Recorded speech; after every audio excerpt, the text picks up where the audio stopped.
British used to be an empire.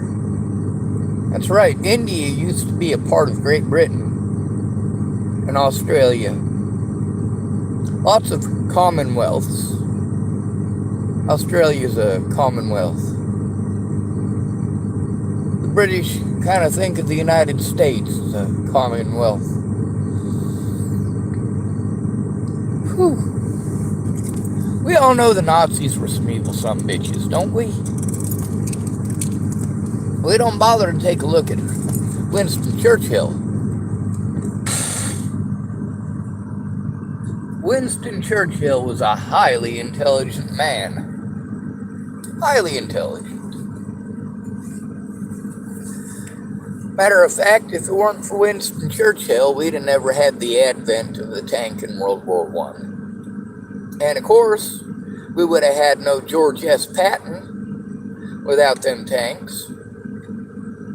None of modern warfare would exist if it weren't for a naval officer named Winston Churchill.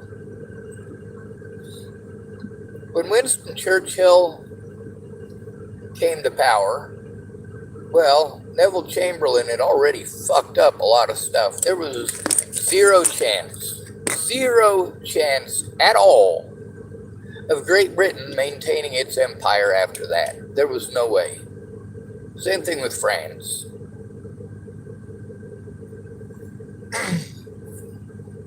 When it comes to people speaking out about being enslaved, we stopped the Germans, didn't we? Well, no, we didn't, first of all. We didn't stop them. They marched on through and did what they wanted to. Same thing with the Brits. Now, if you notice, there was a lot of slaughter in Ireland, even in recent day. Slaughter. How about India? That was pretty nasty too. We did a lot of messed up stuff in India ourselves, though, didn't we? The United States. Of course, we don't want to talk about that. We don't want to talk about how our friends are just as nasty as our enemies. And that's kind of why we're friends with them. If you got a bunch of real dirty fighters wanting to beat on you 6-on-1, it's nice to have friends. And it's nice if your friends are as dirty a fighter as your opponent. Now, we had a guy named Franklin Roosevelt wanted to help out our British comrades. And he pushed hard for it, but he also pushed hard for the end of empire. The end of it. See, while Great Britain, on the island itself, slavery was outlawed in 1066. That was also the year that the first British monarch was coronated at Westminster Abbey, which was also created in, well, some very dark times. Now, Great Britain's colonies, as they call it, this is basically, let's go to Africa and we'll take that stuff from the black folks, and then we'll go steal some black folks from South Africa mostly, and then we'll transfer those people over to the United States as slave labor. You know who started that? Queen Elizabeth II. Is that true? No! Not even close. It was Queen Elizabeth I. Y'all know what she's famous for. She was the queen during the Spanish Armada. And her famous sea captain, Sir Francis Drake, well, he was a horrible piece of shit. He was a slave trader and, well, a mongrel to boot.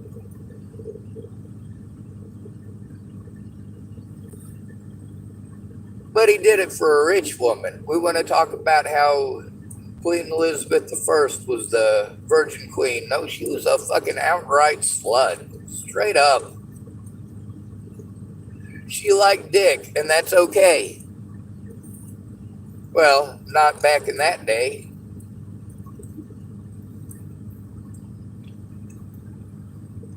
Her father started the Church of England.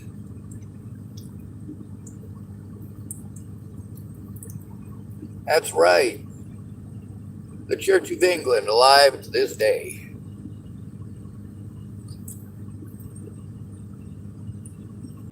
They all used to be Catholic, including Westminster Abbey.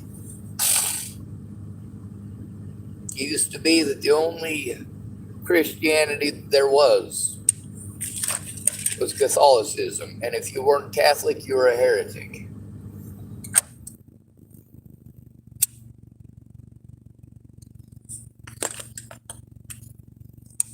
What's this got to do with Great Britain? Well, first of all, Great Britain to this day likes to tell the story of how they were all alone against the Germans. No, they weren't.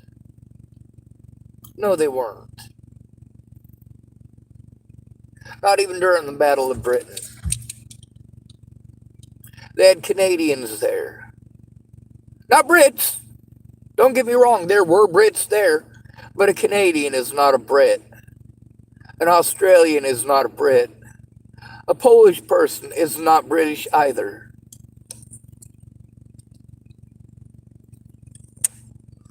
Troops from India fought in both world wars.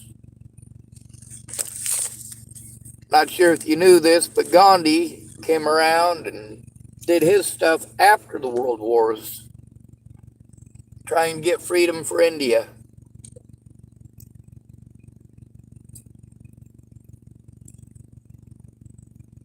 Great Britain has a history of, well, enslavement elsewhere. Slavery in Great Britain is still legal, just like it's still legal in the United States.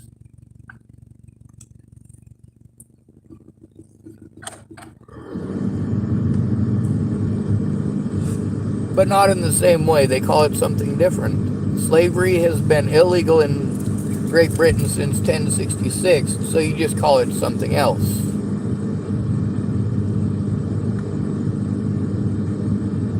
You change the name and it makes it okay. British Empire never stopped enslaving people in foreign countries, or foreign colonies as they called them. India was always its own country,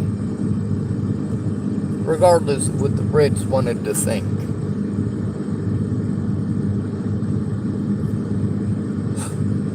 When you take a look at the ones that the Brits held on to for the longest, they're all the places with dark-skinned folks. Great Britain utilized and used slave labor in World War I, and in World War II, and even in the Falklands. The Falklands War, that was in the 80s, folks. That wasn't all the way back in the 40s. That wasn't all the way back in 1914 to 1918.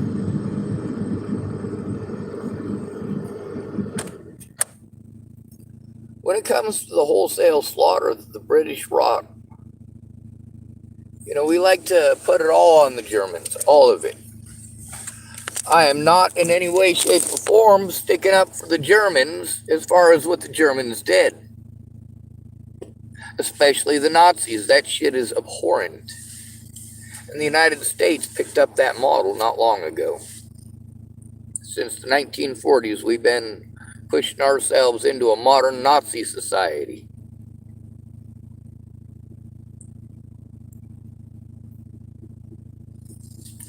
Now, with Great Britain and what they did to the Boers, if you know the word commando, maybe you should look up where it came from. In the Boer Wars, we're talking about a small group of people whooping the living shit out of supposedly the greatest military in the world. The Brits had it coming.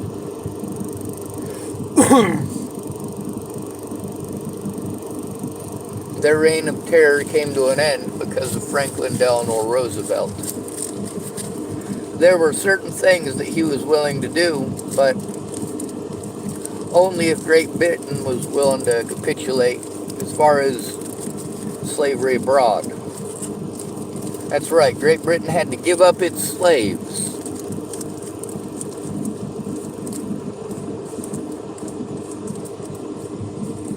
Our right to self-governing, all that. Franklin Roosevelt was a smart man. Highly intelligent, and he was able to read the fucking room. So am I. But reading the room doesn't detract from the fact that my needs remain the same, regardless of the room that I'm in.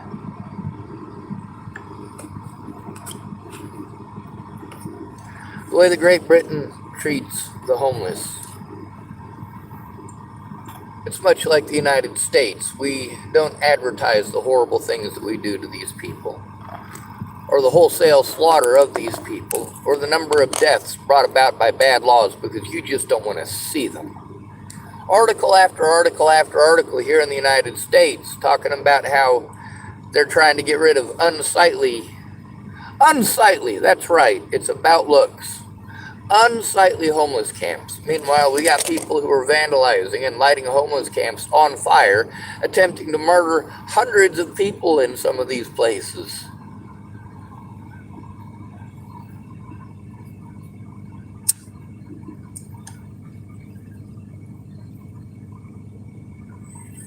And the United States looks away and spreads Nazi propaganda about the homeless. Nazi propaganda about the mentally ill. Are you depressed? Have you ever been depressed? Then you can be called mentally ill, and they treat you like you're schizophrenic, and there's not a goddamn thing you can do about it unless you got someone who cares. If you don't, you're screwed. Great Britain likes to follow our laws and follow some of our great ideas for getting rid of homeless people. Like cement spikes, so homeless people can't lay down on a flat surface. Well, guess what? We're not fucking stupid, and cardboard is cheap.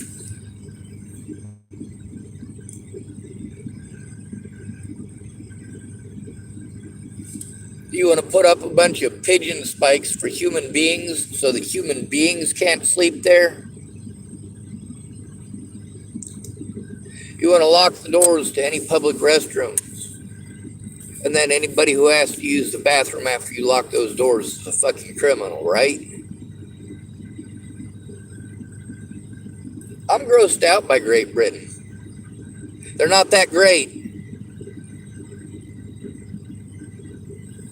Nazi Germany. Hitler was going to make Germany great again. Great like Britain. Adolf Hitler, Fritz Sauckel, and Heinrich Himmler got all of their ideas, all of them, from Great Britain and the United States. Where did Erwin Rommel learn about tanks? Was it from the Army? No. He learned from George S. Patton. That's right, George S. Patton was the tank commander in World War I. Before that, he was with a outfit that went down and took care of a feller who's famous in American and Mexican history, a man by the name of Pancho Villa. George S. Patton, the famous tank commander, before World War I, he was in Mexico picking up Pancho Villa's henchmen, strapping them to his vehicle, strapping their dead bodies to his vehicle as if he'd have just gone out and shot a deer and was bringing it home for dinner. George S. Patton was a hard man. And he got some sick fucking entertainment out of the deaths of others. Man, for the Germans to even think they were going to put up a fight, they knew they were going up against some of the most ruthless son of a bitches that God ever created. For Winston Churchill, he wanted to fight the war in a way which would guarantee the safety of the empire. But ultimately, he had to cede the empire to save Britain. The United States just was not down with what Great Britain wanted. Now you notice Winston Churchill, all of his ideas, let's go to the soft underbelly. We did what Winston Churchill wanted, not what Monty wanted, not what Eisenhower wanted. We did what the British wanted. The British lost horribly. They did. They held on barely, and they had a lot of help. That's one thing that they want to push so much that they did it all themselves for years. No. You had colonies all over the world.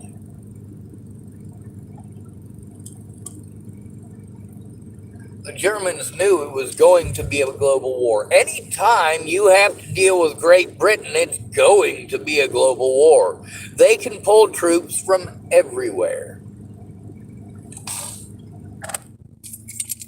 Great Britain used to be the big bully on the block. And now it's the United States. Great Britain is entirely dependent on its ability to import products, raw materials, and turn them into something better, something greater. You take a look at Rolls-Royce. A Rolls-Royce is not going to stand up or hold a candle to an American vehicle. And I'll tell you why. First of all, they're too expensive. Second of all, every car is handmade. And you might think of that as a good thing, but it makes it so that parts are not interchangeable.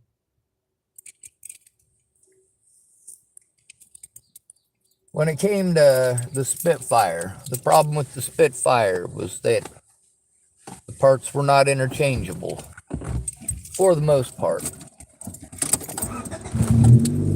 There's some stuff that's not as important as far as the structural frame goes, that yeah, you put one thread into the other and they'll put together, and it's a flexible hose like hydraulic line. Yeah, who cares if it's an extra half an inch longer or not? It's going to be coiled up in there a bit. You got to give room for expansion in an airframe, and that is important.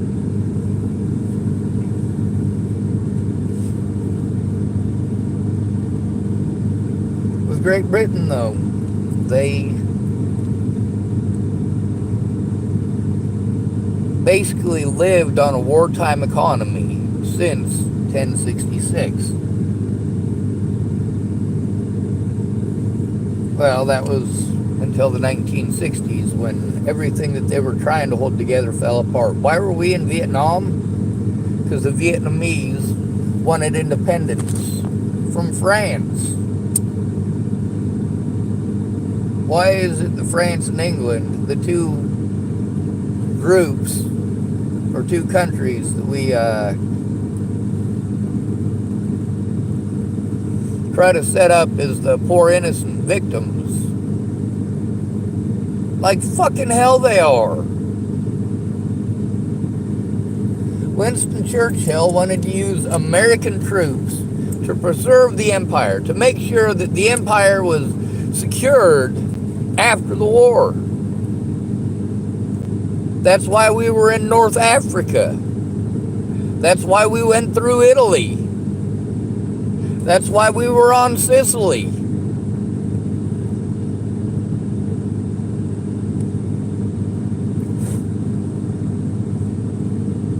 When it comes to tank tactics, George S. Patton wrote a book. And Erwin Rommel himself read that book, admitted to reading that book. Thought it was a very good book.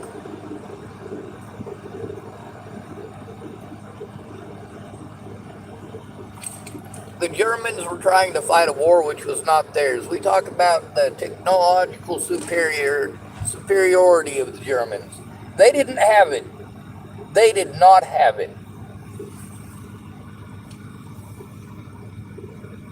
At the beginning of the war, they had training tanks. You could have shot through the side of a German tank. You could shoot right through the side of it with a British .303 rifle. Just a bolt-action rifle. Tanks were set up and designed so that rifles would bounce off. Rifle bullets would just bounce off of there. That's what the tanks were designed for. That's what it was supposed to be for in World War I. And here the Germans were. They had a tank that 30% of the coverage area could be penetrated by a .303 Enfield.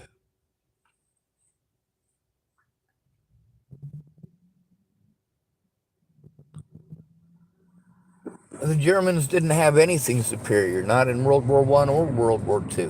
They had to outsource, as always, and then they talk about the brilliance of German engineering. No, the brilliance of German engineering is to get all the right people in the right place at the right time.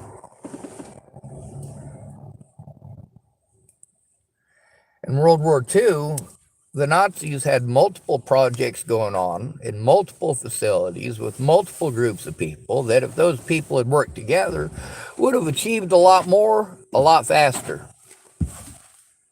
But because of the Nazi secrecy thing and their paranoia, it just didn't happen. Great Britain did much of the same stuff.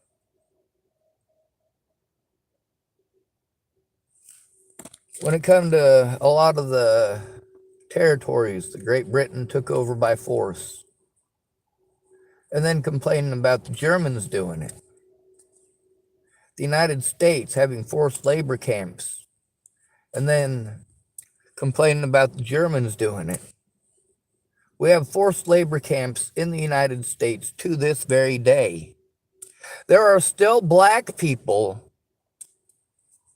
in the South picking cotton on chain gangs.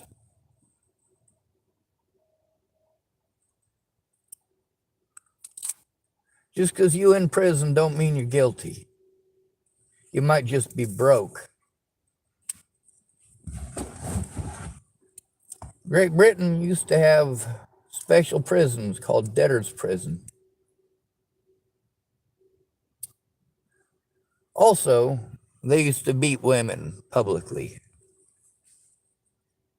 And if you went to a mental hospital, the mental hospital was treated much like a petting zoo.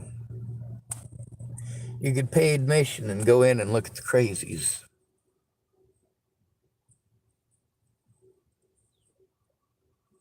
We ain't much different today.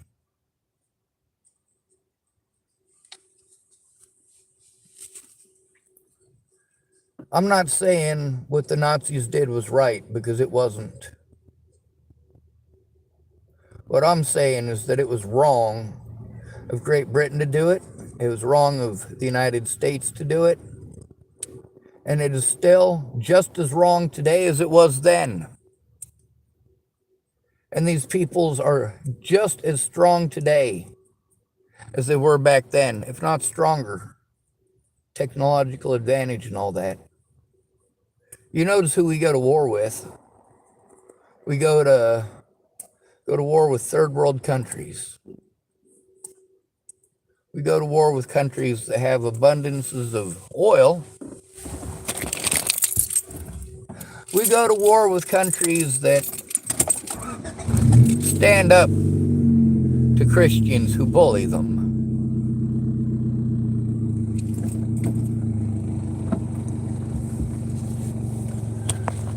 Let's take a look at Kosovo.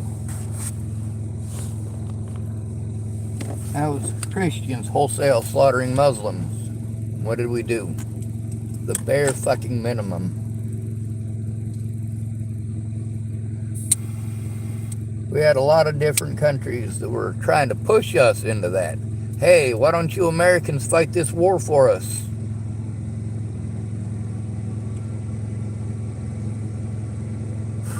We got a lot of flack from the international community about Iraq and Afghanistan, and rightly so. Look what we did.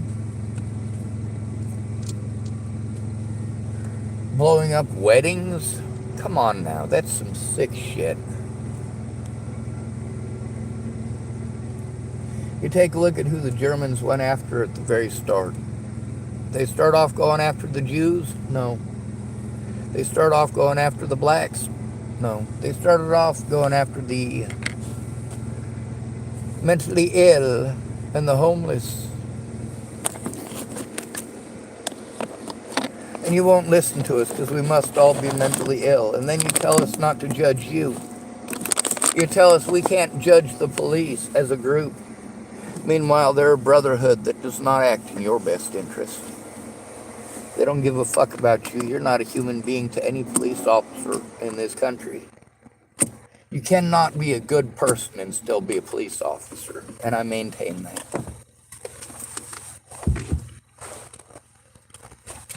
When it comes to British slavery and American slavery, and of course the Lebensborn program, you know, we may not have exactly state-run Lebensborn, but we've got state-run theft of children. 5 children die in foster care every single day in America.